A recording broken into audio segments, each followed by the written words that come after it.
I'm very curious where this story came from. What was the inspiration for the writing of this script? I really wanted to tell a story about women living in a rural part of America.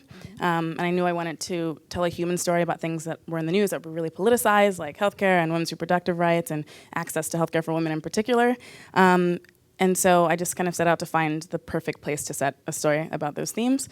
And then I randomly stumbled upon this little town in northwest North Dakota called Williston because it's the furthest point in America from a place you can get an abortion. And so I just thought it was like the best place to make the story as potent and as palpable as possible. And that's kind of how it started. And did you always intend for it to involve the opioid crisis that's happening in America right now? Not initially, actually. It's something that I explored because of the town that it was set in. A lot of the film is just informed by the setting because the opioid crisis is real. Crystal meth is a real issue there as well. Yeah, a lot of the things in the film are just so full of the stuff that they're dealing with right now. Yeah.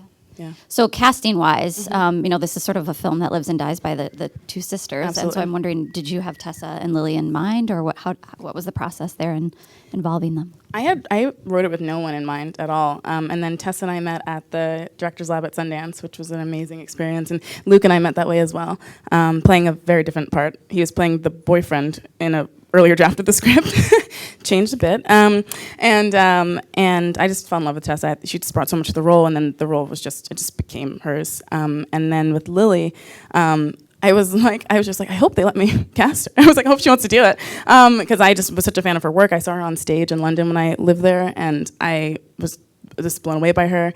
And so I asked really nicely, and we had a really great talk about it, and that's how it happened. Yeah.